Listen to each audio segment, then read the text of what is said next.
La la la la la la la la la la. La la la la la la la la la la. La la la la la la la la. La la la la la la. Hello and welcome to Don't Bury the Lead. We recap WWE SmackDown every Friday night, Saturday rather. That's an old line. But this is not Friday or Saturday. We're not talking about SmackDown. We're talking about the biggest show in WWE, WrestleMania. My name's John Zindel. I'm joined by Dom Scarcella. Dom, go ahead and tell the people a little bit about yourself.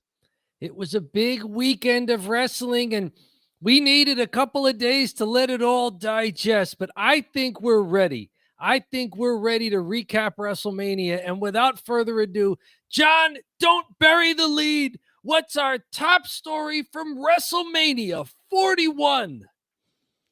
Dom, with a little help from Travis Scott, John Cena beats Cody Rhodes and wins his 17th title in the main event of the last night. This one, a lot of ups, a lot of downs, but long story short, felt like Cena was going to win it after he turned heel, and he wins it. Dom, what did you think of this main event with John Cena winning the title over Cody Rhodes? I was impressed with a lot of what happened pre-Travis Scott. There were things like Cody kicking out of an early attitude adjustment and John Cena sitting up and laughing about it, just leaning into he's heel Cena now. We had a little bit of a ref bump, which it allows an exposed turnbuckle to get into play, which is a heel move that does involve a celebrity who shouldn't be there. Another cover, the ref crawls over, Cody kicks out again. So we were getting a fun match. John Cena was doing headlock takeovers. Perhaps he got that from his movie star pal MJF. But Cena looked good. Cody looked good. There was a little bit of that slow pace to it, that Roman Reigns style main event that WWE has gotten into over the past few years. But I thought it was a neat match. And then the Travis Scott thing came out and it took a turn. We did not see The Rock, and that was intentional. Like the Rock did not think he was needed. Like Dwayne Johnson said, wanted John and Cody to be able to do this. What up, Fixer? Hello, Fixer. There you go. It is a special midweek. Don't bury the lead. Yes. I'm glad you hit the notification hit. You're like, is this right? Right. There we go. Wherever you're watching us, if you've got a notification for Wednesday, April 23rd, your eyes ain't lying. We are here. Don't bury the lead. So you've got a good setup with let John Cena and Cody Rhodes have the match. But then there's Travis Scott involved. And I'm like, why is he there? Why is he coming out with a belt? Why is he involved at all? There could have been a different way to get heel Cena over without burying Cody, without having a useless celebrity. I don't want to crap all over the match because it went about, 25 and a half-ish minutes.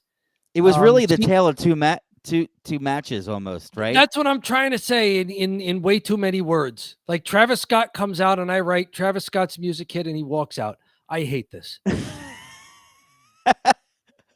I watched it Monday morning early and I had no information, no spoilers, and I'm watching it on my laptop here, and I'm into the match, and the music hits, and I was like, oh, it must be The Rock. And then I saw Travis Scott, and I just said, oh, no. Like, I said it out loud, too. I was like, oh, no, this is not good. And everything that happened from that point on was terrible. And everything before that was pretty good. Yeah. I do like in the modern era, and I'm going to steal a take from my buddy Steve LaCastro because I think he put it pretty eloquently. In Very the good. modern era, everything moves really fast, right? Yes. So everything's fast moving, hyper athletic, hyper gymnastic-y sometimes. But Cena was like this really old school heel with not moving into the action at all. Immediately in the beginning, stepping out, taking his time, going around the ring, going in between the ropes and saying like, no, back Yep. up, back him up, back him up. Really great old school stuff. Dare I say NJCW levels of heel work. There you go. Good stuff. Pine Baron, William Leeds in that. And I really liked it. And I enjoyed that first half of the match because it was such a slow build, and they had the crowd, but they had the crowd hooked right away. So you don't really have to do too much crazy stuff. They're already invested into the story. I have a couple chats that are pretty good here from the Fixer. All right. Here we go. The Fixer is the third man in the booth. I love it. Yeah. I know what's going on in the WWE with John Cena and the Universal title. Cena isn't going to lose the title. Wow. He's Will going to he keep retire as champion. Wow. That would be wild. Oh, Retiring with the title as the WWE considers Universal title retired already, and it's the last real champion was Roman Reigns. And there's going to be a new title. Ooh. Oh, at the Royal Rumble, they did that when Ric Flair entered the WWE the first time. He won the Royal Rumble to win the world title. Yeah. That could be a callback to that. I wouldn't mind seeing it. So what do you think about John Cena winning the title? I'm okay with him winning the title. I have no problem with him winning the title. Everything with the match, the first half was great. I thought was a lot of people didn't like it. I liked it a lot. I thought the first half of it was good. And that second half fell off a cliff. Totally fell off a cliff with the tug of war with the belt. And then Cody standing there and then the low blow. It was real messy, but the outcome was the right one. Everyone wanted Cena to win. The crowd kind of wanted Cena to win, right? This was a weird crowd that really wanted some heels to win. I think at this point, it'd be tough to not cheer for Cena, even though he was doing everything he could to get booed, moving around so slowly and like keeping it boring. Did you see the side headlock by Cena too? Just sitting there with a side headlock rest hold. Yeah, right. and the thing was, he's not wrenching it. He's not making it look athletic. He's just sitting there like this. With the side headlock, resting, just rest hold up. He can't even do a headlock. Right? He's so unfamiliar with it. He knows the 5 moves of doom, and that's it. Hey, apparently you can teach an old dog new tricks. John Cena learned the side headlock just for this match. I don't have a problem with how the match went as far as switching the belt. Cody had a great run. I think there's plenty more for him to do. I think we talked about it already that baby faces are better when they're chasing, and it's okay for a baby face to lose a title, especially under dubious circumstances, because they can just chase again. Yeah. It's not really an obstacle to a good wrestling show or a good wrestling match at all. So I thought Cody performed very well. The tug of war with the belt was just stupid because we've already seen Cody use those tactics against Kevin Owens. And he's already seen John Cena turn on him. So you wouldn't let your guard down. He poked him in the eye earlier in the match. Right. So he poked him in the eye, which is dirty. So he's not, but that's like too dirty. That was really goofy. I do want to speak to a little bit because I think the match, we have to call it out, was the Travis Scott thing was kind of a nightmare. Everything from start to finish, his music hits. It's the theme song you've heard 90 to 100 times all weekend. Just the Right. fiend, whatever that is. Like, you've heard the song over and over, and it's like TikTok slop, Yeah. the music. So he comes down, and he doesn't even go down quickly, like, oh, I'm here to interfere in the match. He walks down like he's Undertaker, like super duper slow. He gets in the ring with Cody, and I don't think I've ever seen a guy look so unopposing. Like, he's so thin Yeah. and not big at all. And Cody looks like a monster next to him. And it's Yes. like they're doing the face to face, and you're like, this guy doesn't look athletic at all. He doesn't look strong at all. I don't know who he is. I think there probably are people that know who he is, and like Sure. I've heard of some of his songs, but it's not like he's a megastar. It's not like Michael Jackson coming down, right? No. Who probably would have moonwalked to the ring faster than Travis Scott got there. Yes, exactly. I don't know. Bad Bunny's a lot more famous. Why wasn't Bad Bunny used? He can work, Yes, we know he can wrestle, right? right? It's like one of those swing and misses, like where Bad Bunny and Logan Paul have performed so well that you think that like anyone could do it, and then you see Travis Scott and you're like, oh wait, no, this isn't for everyone. It's definitely not for Travis Scott. I wonder if this was just to get him in the ring with Cody so Cody could hit the crossroads on him, and people could, because people know now that Travis Scott was the one who screwed up the head slap at Yeah. the end of Elimination Chamber and gave him the black eye. This is Pulling I thought the ref out, yes. Travis pulling the ref out when Cody and Cena pinned should have been a DQ for outside interference. I thought the same thing. I was like, isn't that a DQ to just pull the ref out blatantly? Now, if The Rock did it, you could see the ref not wanting to cross the final boss. Yes. But I mean, are they all so afraid of Travis Scott? Is he on the board now of TKO? Yeah, it's just a weird.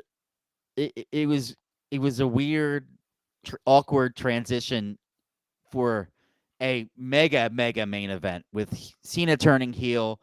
Cody's been over for years now in WWE, and it's been a great champ, and he's had a great run. And WWE was red hot, and it just felt like there was something a little off with this entire show, and this probably encapsulates it, Okay.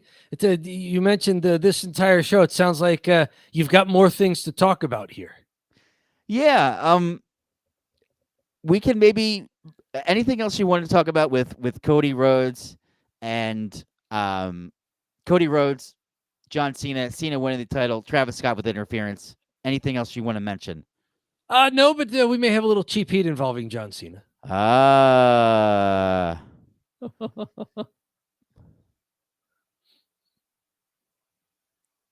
We can go to the follow if you'd like. Oh, it looked like we had one more. I think the match could have been a lot better because you look at what Cody did to win it from Roman and what it took to take it away from Cody. This might get a heel Cody. I've heard people say that since The Rock planted the seed of Cody Rhodes, I want your soul, there's always a thing when the babyface loses, there's that little bit of doubt, like, should I have taken The Rock up on his offer? Yeah. Who knows? Yeah, maybe we do get a heel Cody. I don't know how well that would work. He seems very cut out for the babyface role, but, everything gets a little stale. Yeah. Well, we don't want to get the lead too stale here, Dom. So we talked about the lead. We're doing some special segments because WrestleMania is a special show. John Cena wins the championship. That's the lead. Let's move on to the follow here. There you and go. The follow is we're going to be talking about best moments from WrestleMania and a couple other things here specifically. Best match. There's 12 other matches on the card. Do you have a favorite? Best match, best moment. and a look at our top 5 list and see who really turned out here. Let's Yeah. start with best match. I Okay. wonder if we're going to say the same best match. Okay. Go for it. I bet we do. Iyo Skye versus Bianca Belair versus Rhea Ripley. Iyo Skye wins it in a triple threat for the women's title. This opened the night 2, and for my money, this is the match of WrestleMania. Is this what you had too, or is this another? Did you have a different one? This match goes about 14 and a half minutes. It seemed a lot longer because there was so much action. Yes, this is match of the year quality, up there with 2 years ago when Rhea Ripley and Charlotte Flair had that great match at WrestleMania. This was fantastic. I will sing the praises of all 3 of the wrestlers in this match. They're all different. They all wrestled their style. They all wrestled very well. If you go back and watch this match, I want to point out something to you. Watch Iyo Skye bump and sell for the other wrestlers. Some people may remember 2005 SummerSlam with Hulk Hogan and Shawn Michaels, where Shawn Michaels, rumors are that he was frustrated with how the booking was going for that feud, and he totally oversold to the point where it was clownish. And he tried to say later, well, that's how I sell for the bigger guys. It's like, not really. And then Dolph Ziggler started doing it a little too. This overselling where it makes it look cartoonish and clownish. Iyo did not cross that line. But what she did do was Rhea Ripley lays in a good strike on Bianca. Bianca stumbles backwards, but doesn't go off her feet. Okay. Rhea lays in the same kind of shot on Iyo. Iyo flies backwards and bounces. She doesn't pop up and stagger around and face plant afterwards, but she makes it look different than when Bianca takes a shot, because she should. Iyo's smaller. She's lighter. The other wrestlers should appear more powerful. Bianca hits Rhea, it's one kind of reaction. Bianca hits Iyo, it's a totally different kind of reaction. This is how you get across the fact that the other wrestlers are bigger and more powerful without clowning them. So many wrestlers use their athleticism just for their own spots and don't know how to properly use their athleticism for the bumping and the selling. This was a clinic in how to bump for bigger, stronger wrestlers who are supposed to look bigger and stronger without you becoming a clown show. Yeah, that's a fantastic observation. It's so important.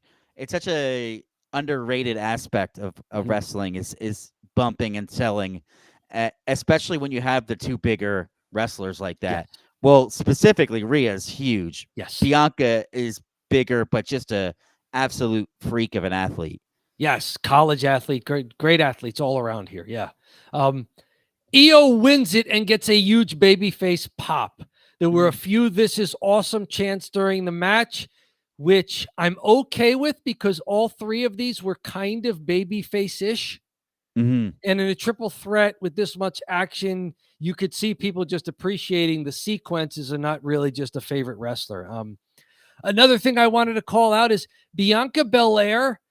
She was getting some less of a babyface reaction than the other 2. And instead of getting annoyed, she kind of leaned into it and asked the crowd, like, bring it more. Yeah. And I think she got a lot of respect for that. Contrast that with 2 years ago in Puerto Rico at Backlash when Iyo Skye and Bianca Belair had a one-on-one matchup.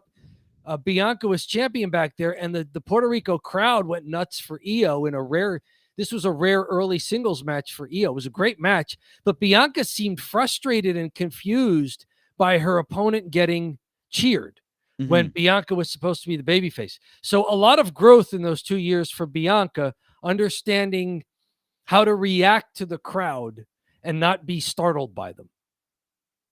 Yeah, for sure. You could just see that growth. You and I have been doing this long enough now where we can reference. Remember 2 years ago when this happened and Bianca looked out of sorts, and now she looks great. Like it's just an old veteran move. Like, yeah, go ahead, Boomy, sure.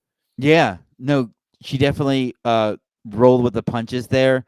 One observation I wanted to make was it's really interesting the dynamic between the triple threat on Saturday night and the triple threat. This is the men's with CM Punk, Rollins, and Roman Reigns versus the dynamic in the women's match. Mm-hmm. The men's match was more so soap opera and storyline and borderline like what you would think would be like a soap opera, like, oh, who's Yes. going to turn on who, like that kind of thing, where the women's was less of like more an athletic competition.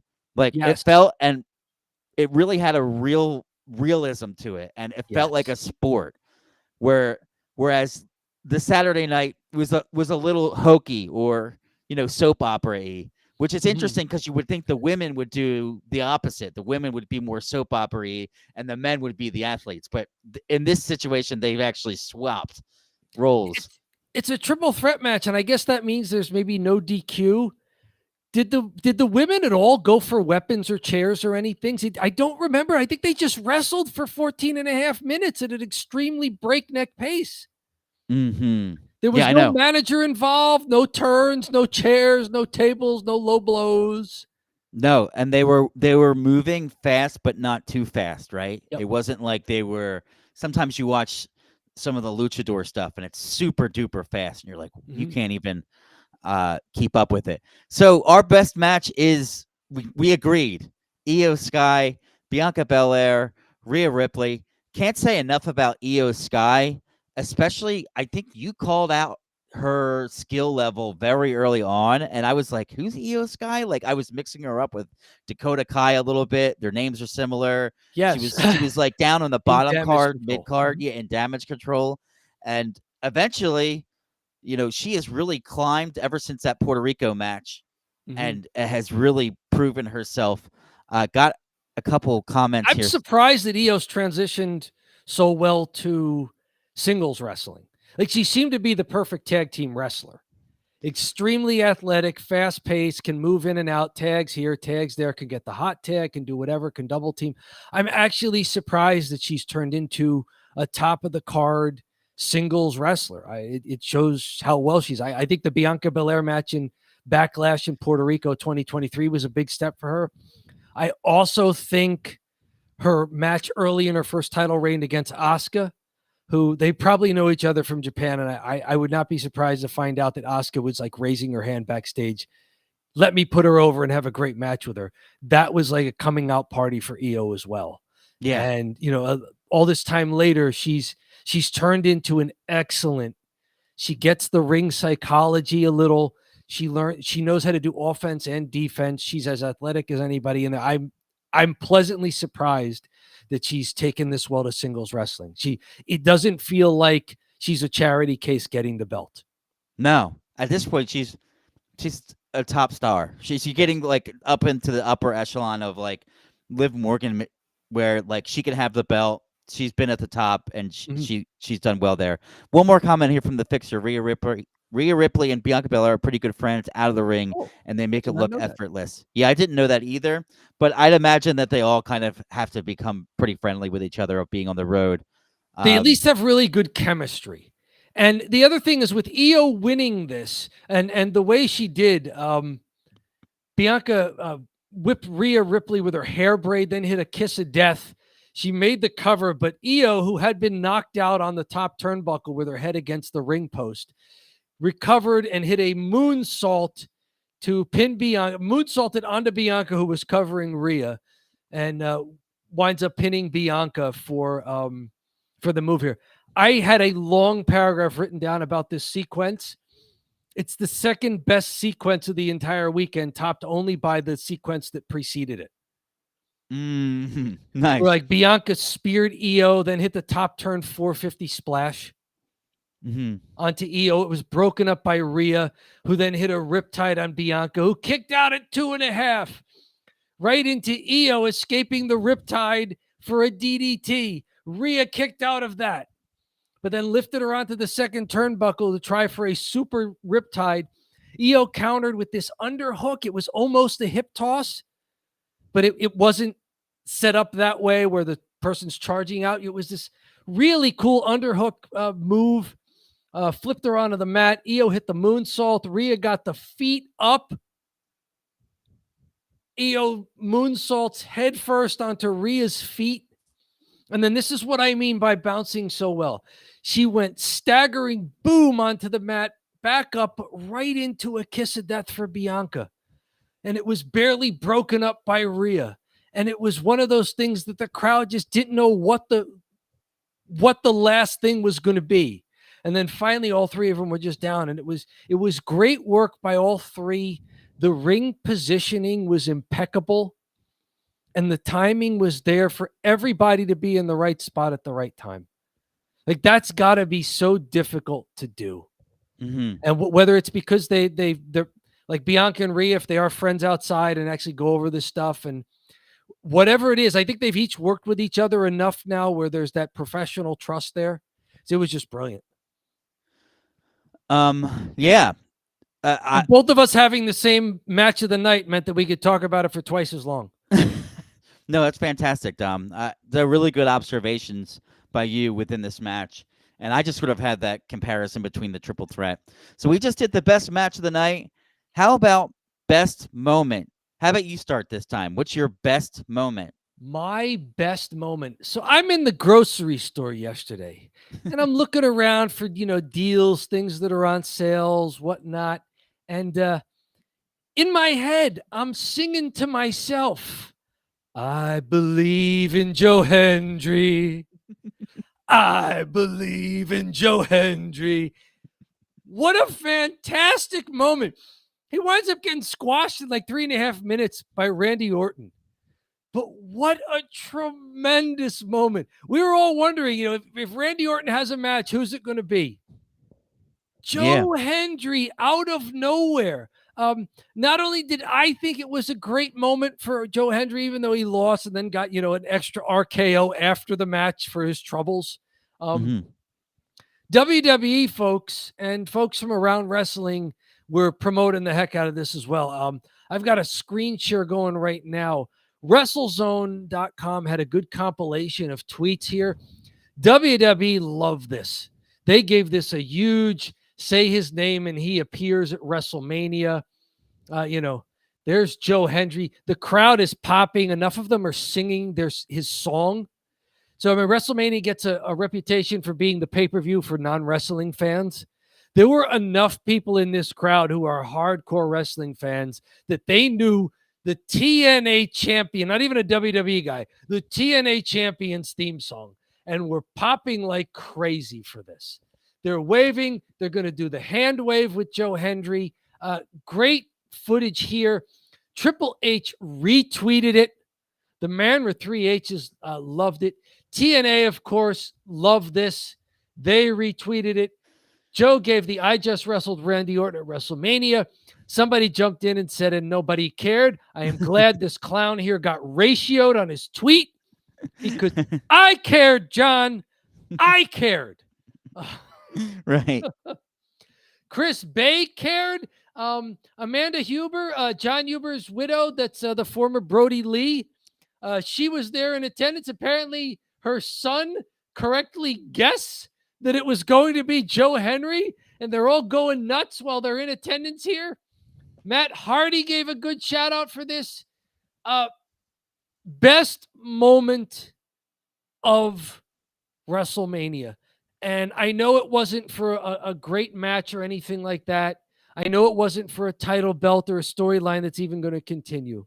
But if you're looking for WrestleMania moments, it was either this or Steve Austin crashing his ATV into the barricade and injuring a person.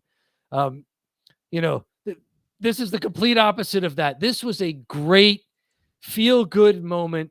You knew Joe Hendry was just there to job.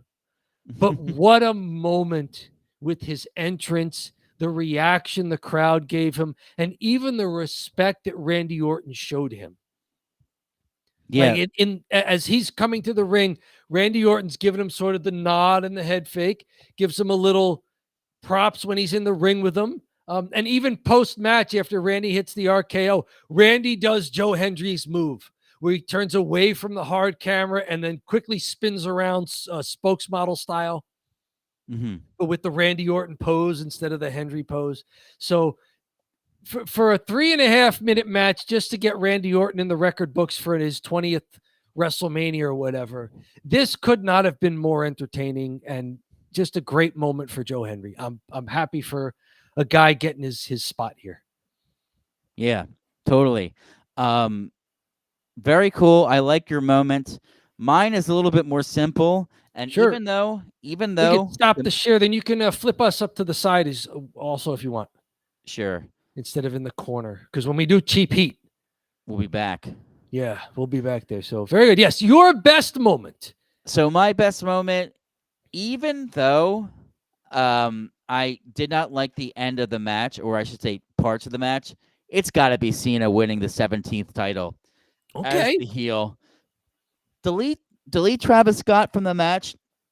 I think the main event's excellent. Really, I do. If he just didn't have that segment. I will not disagree. If it finished before Travis Scott came out and they hit the finish, I'd be like, great match. Great job, guys. I would have been like very happy with the whole thing. We were talking about it as first half, second half. The ref bump occurred 18 minutes into the match. And then Travis Scott was out a couple of minutes after that. They wrestled almost 20 minutes without Travis Scott. Yeah. And yet we think it was just half the match because the last 5 minutes was like, oh no. It droned on. That's how you know it was bad. Because it felt like forever. And it was only a couple minutes. What struck you about the Cena win that was such a good moment for you? Because we both kind of predicted it. Yeah. So what was it? Was it the crowd? Was it how Cena reacted? Was it Travis Scott getting back into the ring to raise John Cena's hand? What? It is. Yeah. I love that part. Travis Scott being there. That's where he should have been. He should have came down and then raised his hand at the end. If you really needed to get Travis Scott involved for some reason, even then that's stupid. It's even anytime he's on there for any reason he's out there, it's stupid, but it would have been less stupid.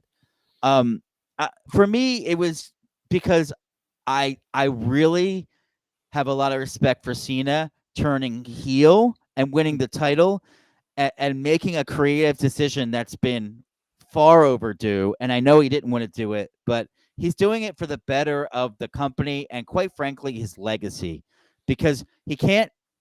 He should have done this years ago, and it's better late than never. So I commend him for turning heel, having probably the best reasons ever to turn heel, and the way that he's acting heel is very believable.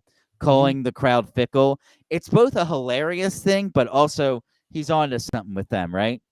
Let's do alternate universe. If John Cena is just the everybody loves nostalgia retirement tour babyface, does he get the belt? Maybe, unfortunately, and even then, maybe unfortunately, you're not going to be like, oh great, you're going to be like, oh, we gave it to this old guy. So this best moment is because he turned heel, leaned into it, and has been so good at it. Exactly. That's what the best moment really is. And even 100% agreed. If he had gotten this belt as a babyface, I'd be like, oh, come on. Yeah, it would have been likened to like they really handled Sting well in AEW, but they never gave him the big belt. Like if they had given him the big belt, it would be ridiculous. Now I heard that he kept trying to say no. Do not give me a belt. Do not give me the belt. Yeah. They were like, so they treated him like a god. They made him invincible, and then he won a tag team belt, which is like, okay, you can win the tag belt. Sure, for like a month and a half. Yeah. Yeah. So yeah, Cena turning heel. I think that's what made the moment. I got a couple comments or chats here. Henry might find himself at WWE in the not too distant future. Yes.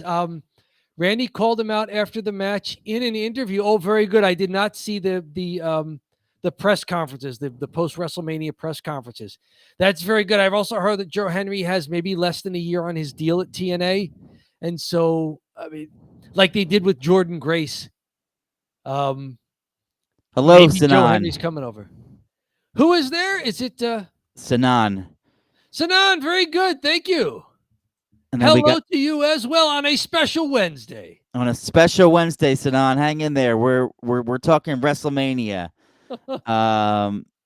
New Cena was winning when he turned heel at Elimination Chamber. It was almost inevitable, and yet it was a really good moment. Yeah. All right, Dom. So we did best match. We did best moment. Are we going to flip it over to the top 5 matches and see if they delivered? Do you want to do that? I've got it up on the screen right now. This is what it looked like for our WrestleMania preview. Can you flip up to our windows to the side there, just so because when we do Cheap Heat, we'll need that too. Yeah, let's do. Give me a sec here. Unless you want me to go full screen with this now. Like this. Could do that. Or what were you thinking? 1 second, jump back into. Hey, folks, it's live television. Do you want us to go down? Uh-oh. Do. So what we're going to be doing today there you is go. looking at our top 5 matches here. There you go. That gives us the blue. No, back to the other way, but I wanted to give you the blue all around instead of the black. Back to this? Yeah. Okay. Perfect. There you go. Unless if you want to do it the other way, I'll go full screen with it. But I wanted to get our blue color instead of the centered in those thick black margins. So here we go. This was our preview, which you can watch it at the Don't Bury the Lead home base on YouTube. Don't Bury the Lead, a wrestling channel. Wherever you are watching the stream, head on over to the YouTube channel. You can see our WrestleMania preview.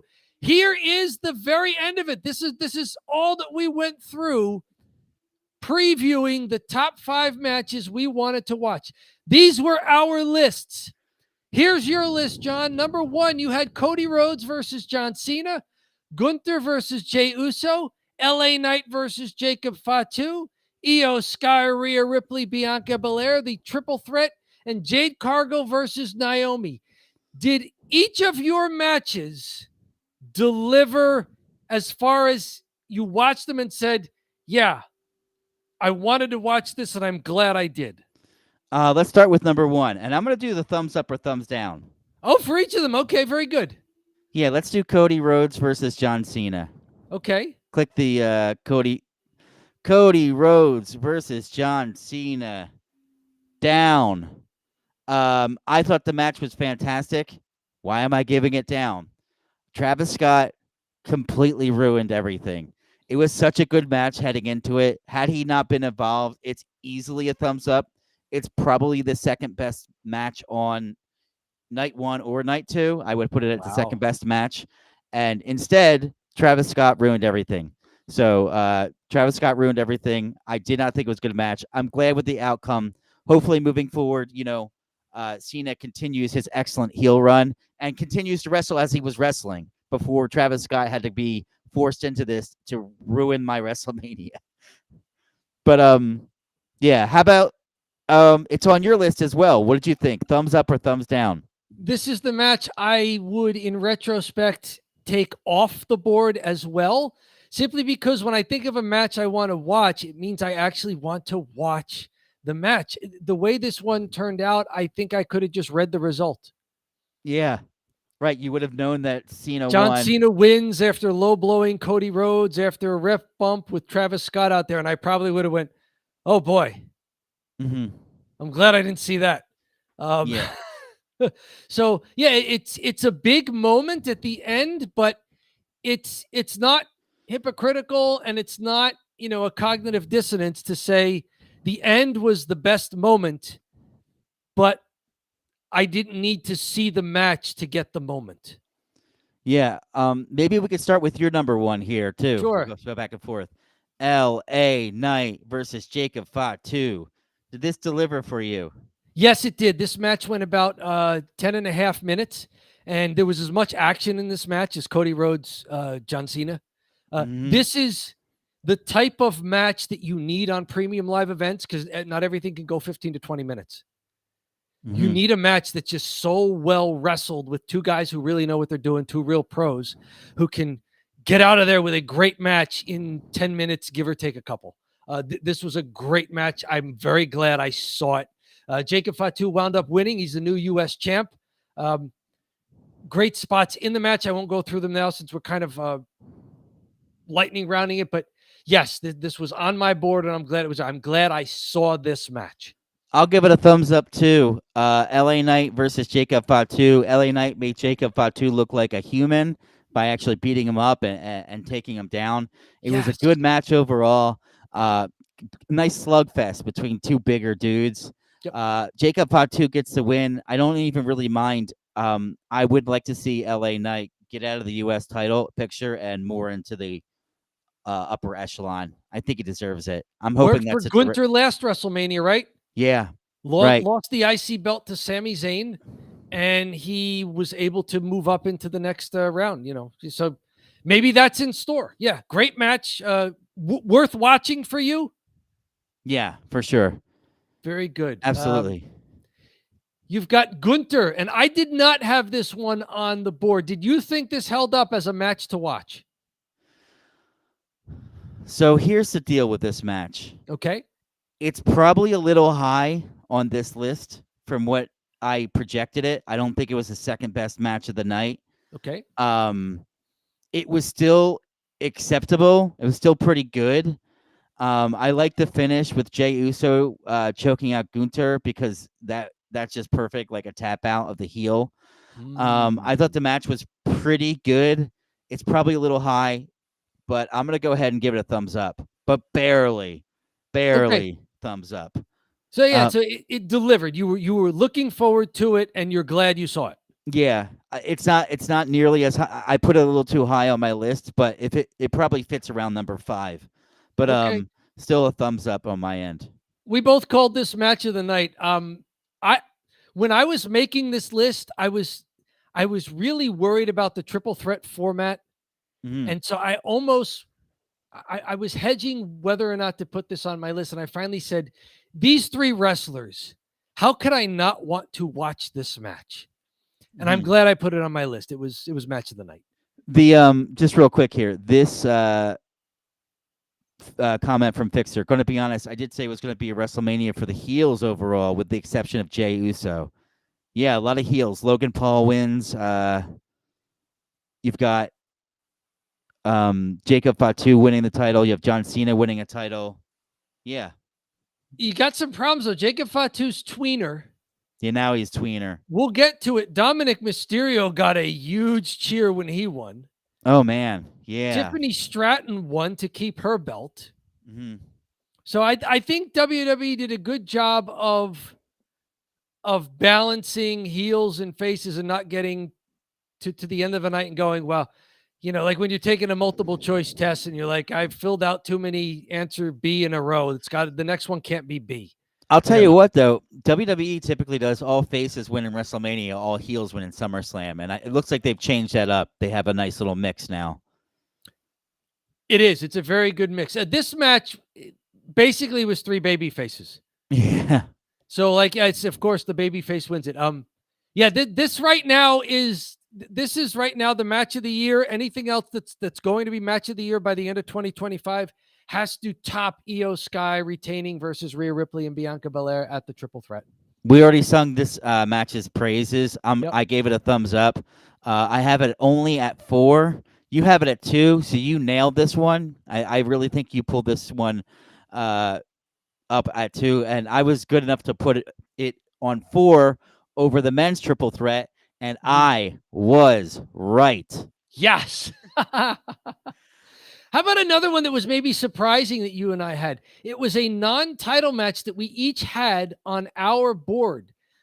I'm not asking if this was match of the night or 5-star or whatever, 7 stars in Las Vegas. We each wanted to watch this match. Did this deliver as a match you wanted to see, and are you glad you saw it? Yeah. Jade Cargill versus Naomi was what I thought it was, which is a top 5 match that I wanted to see.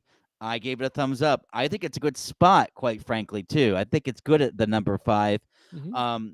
Jade came out. She looked awesome. Naomi also looked awesome. Naomi wrestled with lots of intensity and was beating the hell out of Jade Cargill. And there's something to be said about that, because Naomi is big enough that it's not so crazy that she's beating up on Jade Cargill. Yep. Jade Cargill fires up as the baby face and gets the win. And when she fires up, she, motions to the crowd, and the crowd, knows what she's doing and starts getting behind Jade, and Jade gets the win. That's like babyface 101 stuff that she wasn't doing before. She was just doing squashes before, so now she's start doing some real wrestling. I think Jade looked good. I'm impressed with the way that she's looked, and I'm happy to say she looked good against Naomi. Naomi's also done well. I hope they continue this program because it's too good. Right? I agree with everything you're saying and where you're going. This was, for me, a match that I would not simply have wanted to read the result. I wanted to watch this match for what you were talking about. The Naomi heel turn, she's been a breath of fresh air in the division. Big as time. a real true heel with this turn. She wrestled great. She's wrestling differently as a heel. I like the change. And I like what Jade has done since she's been back. She's a better wrestler now. She knows what she's doing in that ring more, or at least is showing it more. This was a match to what? It wasn't match of the year or anything. Goes about 9.5 minutes, but it's another one of those really good action-packed matches that you want on a pay-per-view so that the pay-per-view doesn't run 5 hours with everything needing to go 20 minutes and be, slow played. I'm glad I watched this match. I'm glad I had it on my board. I'm glad that each of us were brave enough to put a non-title match featuring two wrestlers that 3 months ago we would have said, what? No. No, they can't be in WrestleMania. Jade versus Naomi was a decent match. Thank you, Fixer. And that's why I think we had her correctly at a bottom tier top 5 match of WrestleMania. But I think we were both right there. I can't really think of a match that I really want to replace it. You've got one more here: Seth Rollins, Roman Reigns, CM Punk. What'd you think of this matchup, Dom? I'm glad I watched this match. We had some concerns. You spelled it out very well that you wondered if with these three guys there would be too much stalling, too much slow playing. And when they get into the match, I didn't get a whole lot of that. I got a lot of action between three A-listers who all brought their best stuff. Seth Rollins winds up winning this after the shenanigans with Paul Heyman. But even that was so well done, I was glad to see it. Yeah. Like watching how Paul Heyman got involved was the kind of thing that as I'm watching it, after the match was over, I'm like, oh, I'm glad I saw that. Yeah. I don't think that you could have done that justice just reading, oh yeah, Paul Heyman got involved and is now on Seth Rollins' side. Mm-hmm. Like that wouldn't have done it justice to what we saw. So this match was great to watch. I'm glad I put this on my board. Other than maybe reordering them, I think the 5 I chose were all matches that I'm glad I watched, and that watching them gave me something other than reading about them, except for Cody Rhodes, John Cena. That one, in retrospect, I would have moved off the list because, as it turned out, that one I didn't need to see. And yeah. I'm wondering which match I would have put on there instead of that one. The entrances of the night were Damian Priest, Drew McIntyre, which was just fantastic. Drew's entrance was great, and then Damian Priest comes up through flames on the stage, and the guitarist from Slayer is there playing live for him as entrance music. I don't know if that entrance was really cool to watch. It's one of the few entrances that I enjoyed. All the other entrances, I'm like, all right, let's go. Come on, let's get to move on. That entrance was worth watching. As far as a match goes, I think the Intercontinental Fatal 4-Way was worth watching just to see how the crowd got behind Dominic Mysterio. We knew it would happen. He was so over as a heel, he'll get over as a face, right? Right. He was over as a heel, and this is so important. It wasn't go home heat. It was people who really appreciated the job he was doing as a heel. So when it looked like he was finally going to get a win for a title belt, the crowd was behind. Even before he got it, there was a time earlier in the match where it looked like he was going to make a play for it. The crowd popped for him. Yeah. The only thing I don't like about this match is how it finished, because we just saw it 2 matches earlier with somebody pinning another opponent and somebody jumping off the top rope with a splash. Iyo just did that to Bianca, who was pinning Rhea. I saw some repeats. I saw at one point Jay Cargill stepped on Naomi, even though she's a face. Charlotte stepped on Tiffany Stratton walking by her, like stepped on top of her and walked on her. And then Charlotte did that, and then Jay Cargill did that too. And it was like matches were back to back, and I was like, we're both stepping on people and going for high spots after we step on them. Right. And one is a face and one is a heel. I'm like, stepping on him is a heel move. It is, and I'm surprised that Iyo Skye keeps doing it. But like it seems to get over with her. But yeah, the Intercontinental match went just barely 10.5 minutes. Tons of action. It was fun to watch. Finn Balor sling bladed Braun Breaker and kicked him in the corner, hit his top turn stomp, cover. He was about to pin the champion. But Dominic Mysterio recovered and hit a top turn splash onto his Judgment Day teammate, Finn Balor, to not only break the cover, but pin Finn Balor. Gets a huge babyface pop. So, I wrote this in my notes. Huge babyface pop for Dominic Mysterio. What planet is this? ? So in hindsight, that match, which I thought was going to be a train wreck, was a better match to watch, and I would have put that one on there instead of Cody John. Did you have a match that you would have put? Is there something that stands out that would have made your list instead of Cody Rhodes, John Cena? Or were you saying thumbs down only in that it wasn't your number one and it still would have been on your list? What's your parsing that for us? I think it still has to make the list. He's just not. It was disappointing for the number one. Okay. So your list would have stayed the same, maybe just shuffled? A little shuffled, yeah. Okay. I mean, honestly, you take 4 and 1 and swap them. Okay. It's an easy one, right? That probably makes the list then. And then 2 and maybe 2 and 3. I think that LA Knight versus Jacob Fatu was a better match than Gunther versus Jey Uso, and then Jay Cargill and Naomi held up pretty well. Jey Uso getting the belt. With Cody Rhodes losing, Jey Uso's now the top babyface champion in the company. He's also, we've seen him and Jimmy Uso do commercials before. How has he not gotten a deal with Arby's? I want to see the commercial with Jey Uso in the restaurant with the tagline, Arby's, we have the yeets. Well, Arby's is unpopular. So that might kill Jey Uso's career. How is Arby's unpopular? They have the meats and they could have the yeets. They could have the yeets. It's right there for you, Madison Avenue, showing my age. Nobody does anything on Madison Avenue anymore. Like, there it is. We got one here from the Fixer. Gunther tapped way too easily. Agreed. Like, he's this monster for so long.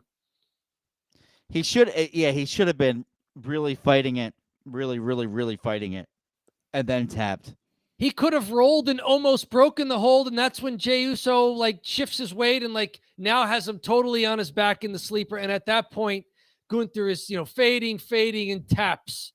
I got a couple. Yes, it was quick. I got a couple from the Fixer I missed here. Drew was due a win. That's true. Yes. He was very due. It was a good match, too. Like, it wasn't like Damian Priest looked bad or anything. Dom is going to be a future champion. You think world champion for Dominic Mysterio? Wow. Okay. I think he's got this. I think he has what you need to be a world champ, which is he's very charismatic. He's very over. He can wrestle. He can. He might have to get bigger. Yeah, I'm just going to say the size is a little bit. Does he have a little Randy Orton in him where, he's a skinny guy in his 20s and then just, bulks up a bit later? Yeah, he's going to have to hit the gym. But he's young. He's very young. Let me see. What's his age? He's in his 20s still, right? Yeah. He's 28. He's not that young. He's actually it's time to start pushing it in the gym if he wants to be a champ, He has the height. He just needs to fill out. Yeah, he's kind of like 6 feet taller. So he's in that Cody Rhodes, maybe height range. He's a little taller than AJ Styles, but like AJ looks bulked up. AJ's got a good frame. He's got muscle on his frame. AJ Styles is jacked, and he's Right. always been jacked. Yep. You know, his height sometimes it's I think with AJ Styles he's sort of short, but he wrestles big because he's so big himself, and he knows how to keep himself tall. All right. Lightning round. What did you think of AJ Styles, Logan Paul? Oh boy. I thought it was a pretty good match. I was bored with all the shenanigans and the drones and Logan Paul in general. I don't know. I was just kind of bored with this one, and I say that because it felt like I was watching AJ Styles versus someone AJ Styles knockoff. You know, it was like Logan Paul was not doing the AJ Styles thing as good as AJ Styles was. Yeah, I don't know. I was like a little tuned out by it, and Logan Paul just kept annoying me. So the match also went almost 18 minutes. It went entirely too long. I started to get like a little bored with it. Right. Okay. What did you think? I thought it was a decent match. Logan Paul getting a win on a big stage, I think, is a good idea. We've talked so much about John Cena's retirement tour. It's kind of the AJ Styles retirement tour too. I hope he's not getting the shortchanged here on his way out the door. He's had a fantastic career. NWA, TNA Impact, moving over to WWE. He's been a champion wherever he's gone and well-deserved. One of the real innovators in the last 25 years in professional wrestling. I hope he's getting a better send-off if this is really his retirement year. Yeah. Hopefully they keep the thing going with Paul and he wins a blow-off like they did with LA Knight. Yeah, they did have a nice series with him and LA Knight, didn't they? And maybe they could do that with Logan Paul as well. Very good. Let's see. Liv Morgan and Raquel Rodriguez lose the Women's World Tag Team Championships to Lyra Valkyria. And since Bayley was attacked backstage earlier, a returning Becky Lynch. This match may have been the shortest of the night that did not involve a guy from TNA making a surprise appearance. This match went under 9 minutes, but Lyra and Becky Lynch win this one when Becky Lynch hits a manhandle slam, that Uranagi side slam on Liv Morgan for the pinfall. Now, these belts switched back the very next night on Raw. But what did you think of this match that had a surprise return, fun match with these four? I thought, even though it was under 9 minutes, I thought it was a pretty cool match. Why did they pull Bayley? Maybe just to get Becky Lynch in there and not so they wouldn't have to announce Becky Lynch ahead of time. It sounded like Becky Lynch was supposed to be the surprise return at WrestleMania. And so they couldn't announce her beforehand. Good sport. If that is true, good sport on Bayley's part. That's interesting because Bayley did an interview with Chris Van Vliet before WrestleMania, and she's like, yeah, my contract's up in a year and a half. I've done a lot with WWE. She wasn't saying it, but she said, my contract's up. I've done a lot with this company. We'll have to see what the future holds. So I don't know if she's like, yo, I'm headed to AEW. I'm headed to New Japan after my contract's up. I hadn't thought of it to that extent. I know Bayley's talked about how she's done basically everything a women's wrestler can do. But she has. WWE. She's held all the belts you could imagine, except the new ones that they just created, Intercontinental and US. She's been in factions, in tag teams. She's been a singles wrestler. She's brought along younger wrestlers and really shepherded them towards the top of the card. I mean, the work that she did for Iyo and even by extension Dakota Kai was real stellar veteran stuff that you need to see and that you like to see in your promotion. So yeah, this could have been just her being a really good sport about it. And saying, okay, I don't need another WrestleMania moment. Let's keep it really quiet and have Becky come back to a huge pop, which it was. Yeah, Mercedes Moné tweeted right away when Becky got pulled from the card. Tweeted at Becky Lynch, call me. So, because she's in AEW, so she's Tweeted at Bailey or at Becky? Excuse me, at Bailey. Oh wow! Yeah, when Bailey got okay. pulled, she said, "Hey, call me." Oh Money, wow! money, Those money. two are friends in real life, right? We've Yeah. had stories in Cheap Heat before about them working out with each other when each has a little bit of free time. Very So good. maybe she's saying, "Hey, listen, Tony gave me $5 million a year. I have one of the highest contracts in all of wrestling. I bet you can get something close to it." Right. Let me see here. Any other things we did not mention yet? War Raiders versus New Day. Yeah,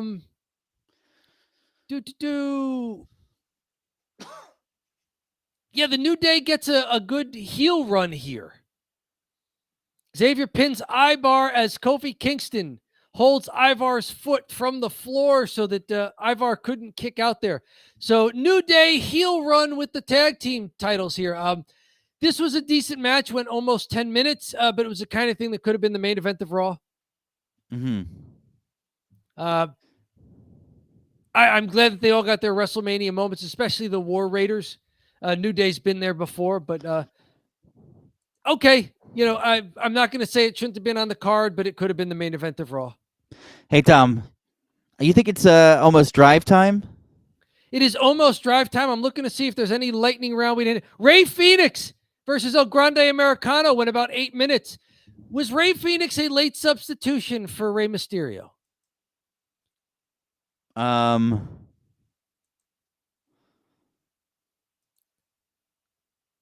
So El Grande Americano, Chad Gable, winds up winning this. Rey Fenix was the substitution. Winds up winning this over Rey Fenix. And initially I'm going, wait, this is the wrong Rey. But right. Decent match. That could have been another one on Raw. I didn't, but good for them for getting their WrestleMania moment. This is pretty wild that Rey Fenix comes in from AEW and just gets jobbed out in WrestleMania. Well, but he gets to WrestleMania. Yeah, he gets right away and loses. Somebody's got to lose, and he's losing to maybe the greatest luchador ever from the Gulf of America, El Grande Americano. What do you think of the gimmick? The gimmick is fun. It is hilarious. Gulf of America is hilarious. The fact that he's the greatest champion ever, and they use the AI videos to like show old footage of him, and like all the people have like 7 fingers because it's AI crap. I think that's very good, and it's like obviously a lie. Because there's no way he's 100 years old still he's wrestling 100 years old, 1950s. And he's like, right? He's got those tattoos, and Pat McAfee's like, oh yeah, he's got the same tattoos as Chad Gable. They both like those tattoos, like something like that. Oh boy, Pat McAfee. Mm-hmm. The only other match we kind of glossed over, it was Tiffany Stratton retaining against Charlotte Flair. Tiffany hits the Alabama Slam into the corner. So she did it to her almost like Seth Rollins' buckle bomb. Then hit the rolling slam onto the mat to set up the top turn moonfall for the pinfall. This match went about 19 minutes, and Tiffany Stratton, as the babyface, retains over Charlotte Flair.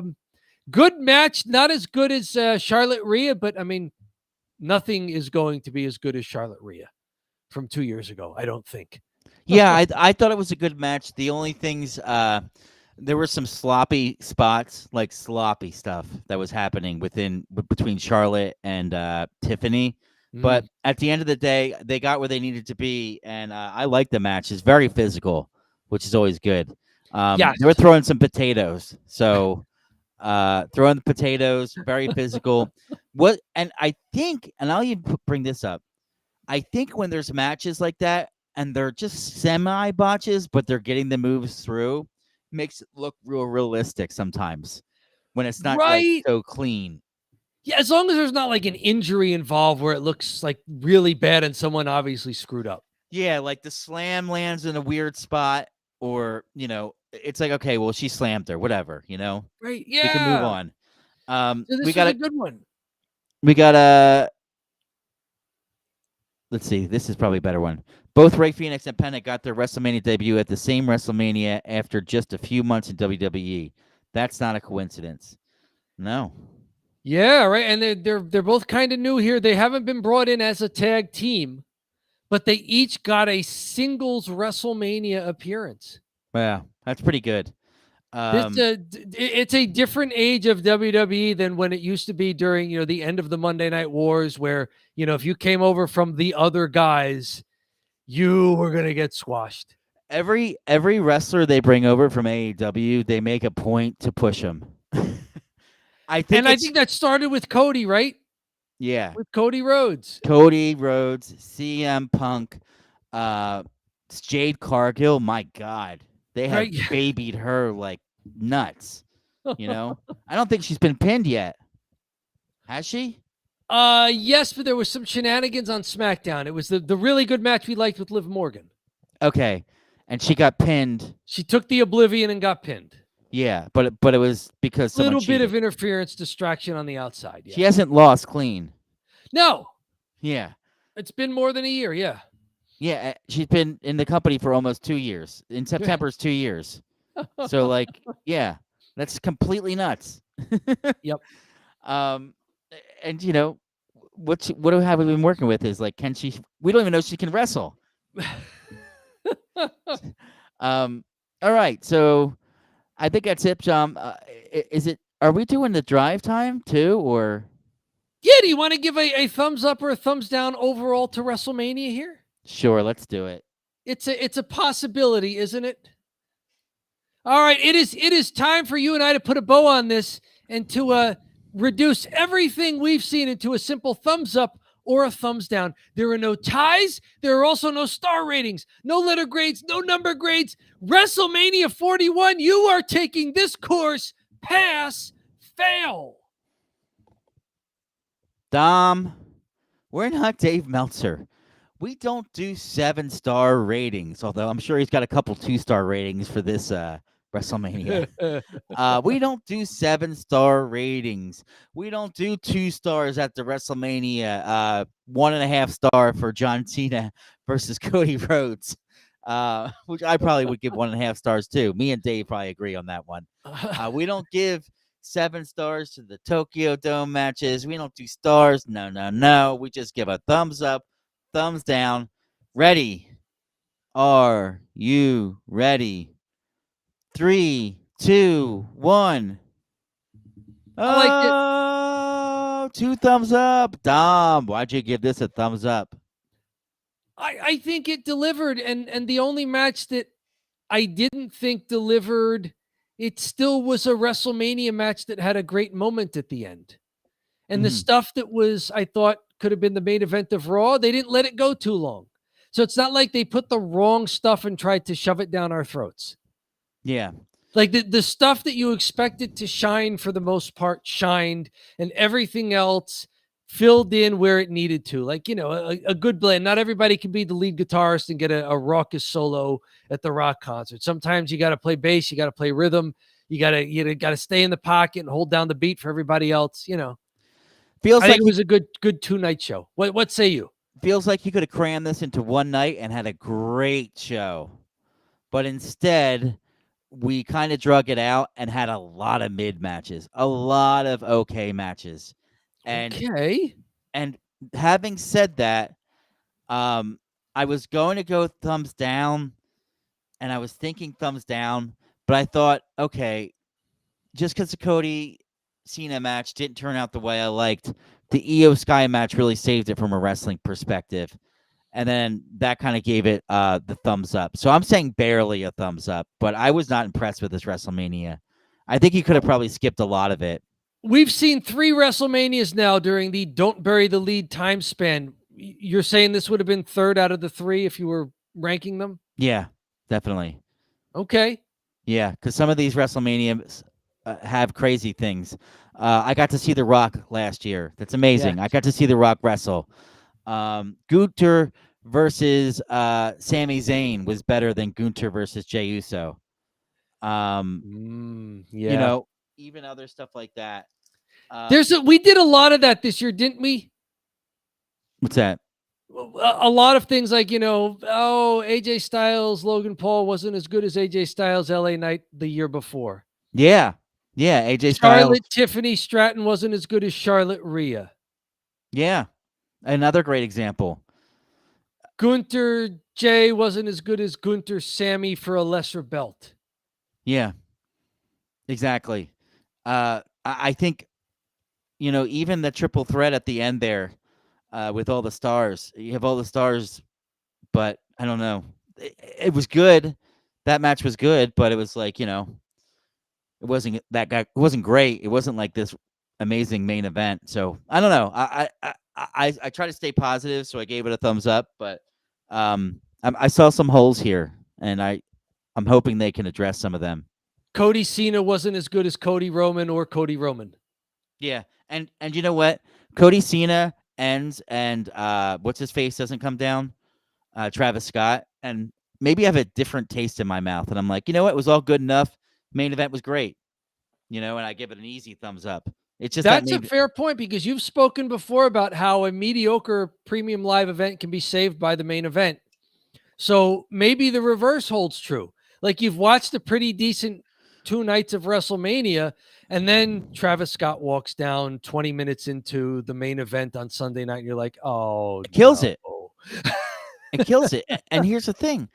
Everyone's talking about it. No one's talking about Tiffany Stratton, Charlotte Flair, who had a decent match. Nobody's talking about Jade Cargill being impressive in her and debut. Naomi being impressive. But those should be the storylines. But it's just all covered by Cena's, or I should say, Travis Scott.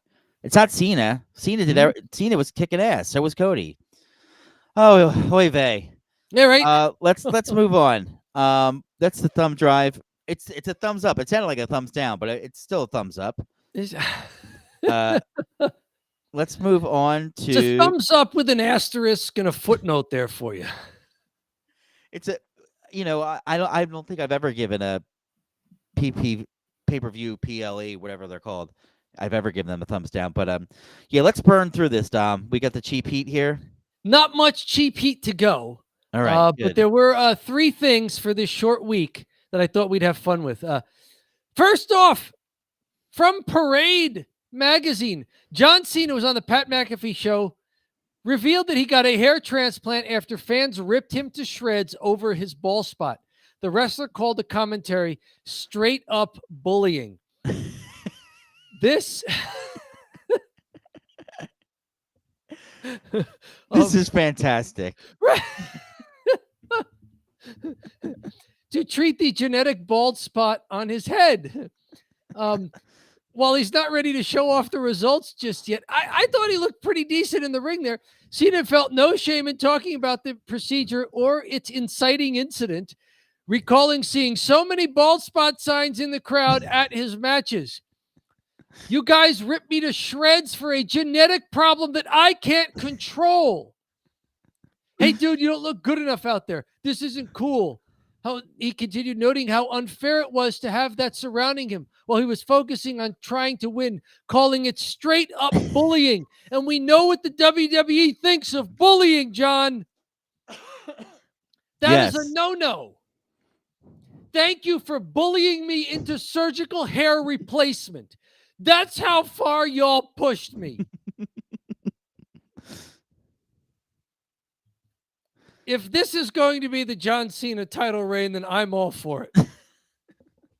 The blaming the fans is saying you bullied me. I saw all those signs. That is petty and resentful. This is the John Cena I want to see. He's absolutely killing it with calling out fans and being right about things. Yes. Like, especially in his life, the amount of critiques he gets from fans is like out of control, right? Yep. He's probably been the most critiqued pro wrestler ever due to the internet existing. So, he's been dealing with this for years, so he knows what they've been saying. He's like, I read the comments, and the comments are saying I'm bald, and that's mean. He said, no word on what he plans to do about all the Xi Jinping signs, the John Cena signs. that sometimes are there in the crowd. Yes, he has not mentioned Xi Jinping, and he doesn't want to have less. He doesn't want to lose any social credit score. No. So he's not mentioning it, because if he Right. did, China, they're going to minus 15.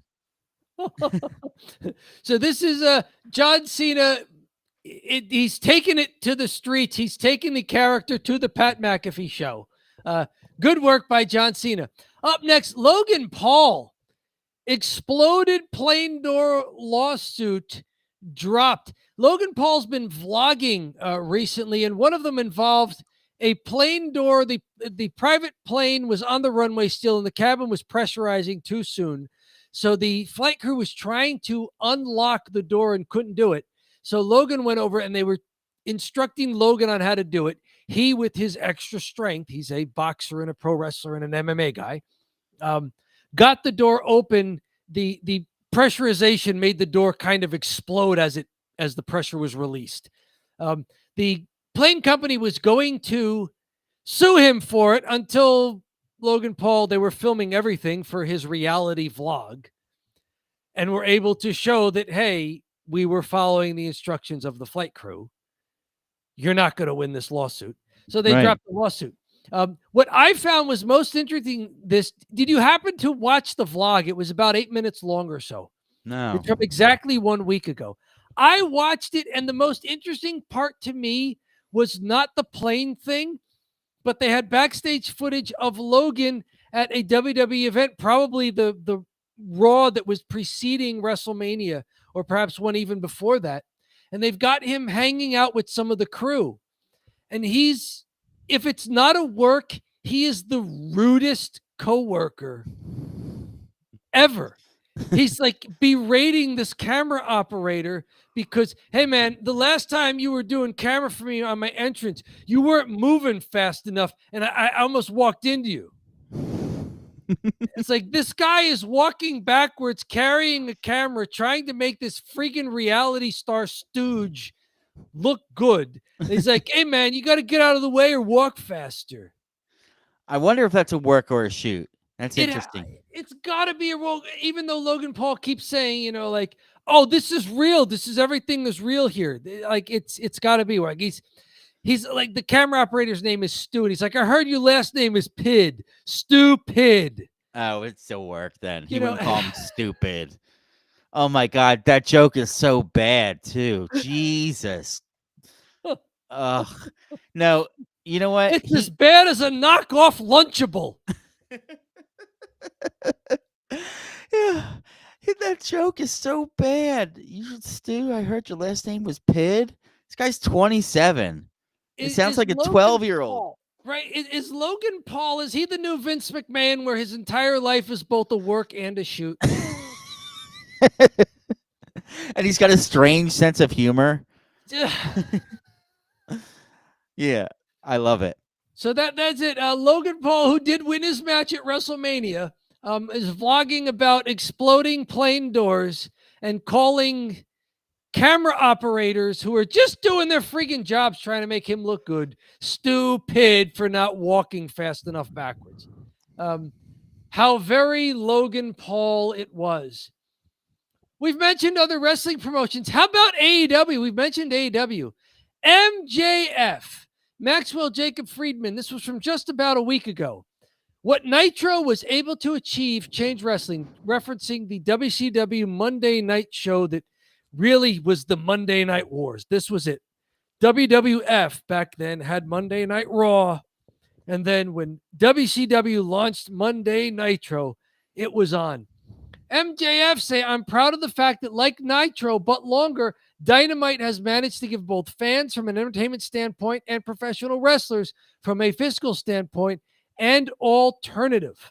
And then he goes, because he's MJF, and to think none of it would be possible without me carrying the company solely on my back for all these years. You're truly welcome. I like this here. Like Nitro, but longer. AEW's Dynamite has passed Monday Nitro in longevity as a weekly wrestling show, hasn't it? Yeah, that's unbelievable. Great job, AEW Nitro. What say you? You watch way more AEW than I do. What say you about AEW Dynamite, and it's never been the competitor in the ratings that Nitro was to Raw for a while. I mean, there's the famous 83 weeks that Nitro beat Raw in the ratings consecutively. That's more than a year and a half. But AEW's Dynamite, it's still here 5 years or so later, maybe even more. What have you thought of that show and of AEW overall as a competitive wrestling promotion to WWE? It's definitely a great competitor to WWE. I think it caters to maybe a different style of fan, one that just prefers wrestling over the storyline. A little bit to kind of caters to me, to be honest with you. Their live shows are second to none. I've been to WrestleMania and I've been to SmackDown. The Dynamites have been great. I went to a pay-per-view that was crazy. All right. AEW is a fantastic second product to be to exist right now, to compete with WWE. And don't think that the WWE thinks that they're nothing, because they can't stop talking about them. Seth Rollins made some offhanded comment about a billionaire's kid. He said some billionaire's kid gave you a big contract, alluding to Tony Khan. That was the Cena promo on Cody. Yeah, exactly. Or it was similar. Cena's like, I make billionaires money. I make money for billionaires, and you just steal money from their kids. Yeah. So Cena mentioned Tony Khan. Nick Khan mentioned Tony Khan in some presser thing. Okay. And Paul Heyman, in a shoot interview with Michael Cole, was like, Michael, you're not going to go down to Jacksonville and get any money. You're going to stay here.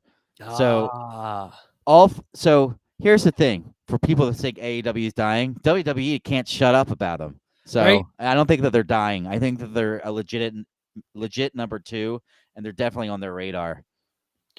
Well, apparently, according to this tweet here, you can thank MJF for that. You really can. You're truly welcome. You're truly welcome. I think you can.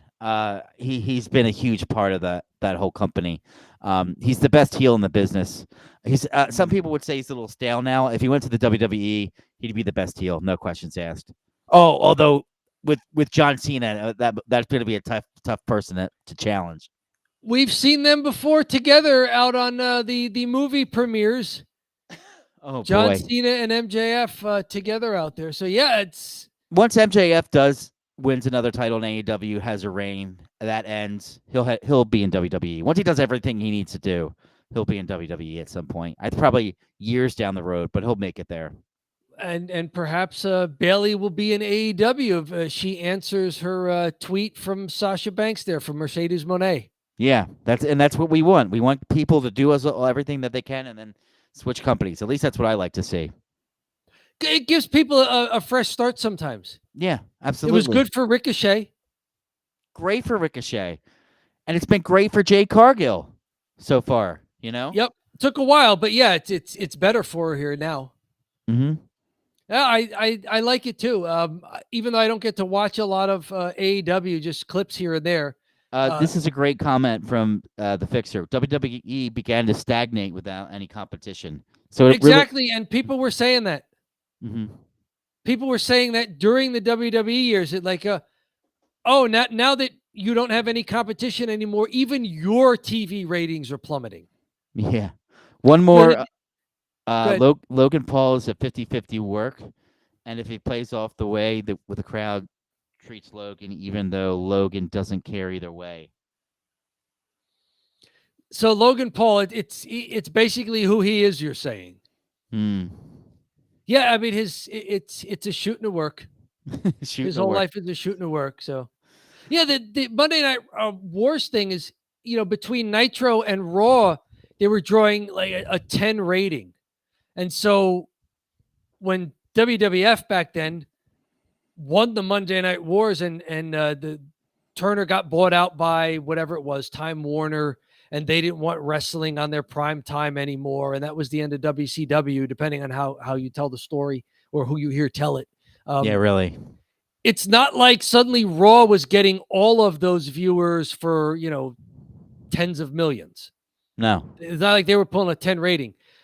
Raw dropped below what Raw was doing when it had competition Mm-hmm. as far as its viewership. And you can't blame all of the internet for that, because this happened years before, say, streaming services and even iPhones and even YouTube being a thing.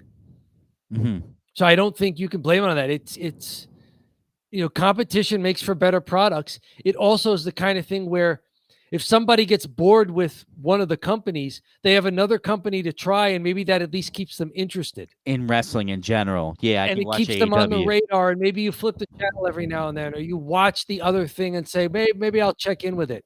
I heard somebody went from that company to this company, or from this company to that company. Yeah, my favorite's Bailey, so I'll watch AEW. Or my favorite is MJF. I'll check out WWE now. I like Edge. He went over to AEW's Adam Copeland now, or I thought Cody got a Raw deal. He went to AEW. I liked it. Now he's back in WWE. I'm going to go see what he's up to in WWE. Yes. Mm-hmm. Totally. It gives people another reason to watch wrestling as a whole. And so you don't lose fans entirely. Anything else from this cheap heat, Dom? I think that's about it. It was truncated this week because, the pay-per-view lasted 2 days. So Cheap Heat just lasted a few stories. We'll be seeing you a little later this week. Probably Saturday night, our usual time here. Mm-hmm. For the first SmackDown post WrestleMania to recap then? Yes. So we'll be here Saturday night. Dom, before you hop off here, I just wanted to say, we're going to cut this one a little early. It's a weekday. So, yes. Dom, thanks for all your work today. Thanks for watching WrestleMania. It's been a lot of fun. We had a huge turnout. So, guys, thanks so much for joining in. Really appreciate it. Have a great rest of your evening. Huge turnout live streaming tonight? Yeah, we had upwards of 10 sometimes watching. So very good. Wherever you are watching us, whether it's Twitch, whether it's X, whether it's YouTube, know that the archive of our material, all of these live streams archived, the edited videos that John makes, the shorts, which are under 60 seconds, our special things like our WrestleMania previews and some of the video essays that John have done. Those are all at our Don't Bury the Lead, a wrestling channel on YouTube. Find us there. Subscribe. We're over 1,000 subscribers. We're over 1,100 subscribers. Help us get to 12 to 15 to 2,000. Climb that next mountain with us. Don't Bury the Lead, a wrestling channel on YouTube. That's it. Dom, I couldn't have said it any better myself. So, hey, Fixer, appreciate the comments. We had Simon, I believe, say something to us as well. Sanan, thank you as well. Hello to you. Hello, Sanan. I hope you come back again. Fixer, a pleasure as always, man. Everyone else out there, please go ahead, hit the subscribe. That helps us a lot. We're growing. And then, hey, Dom, again, thanks so much. And I'm going to try to do this correctly. Let's see if I can do it. All right. Have a great rest of your evening.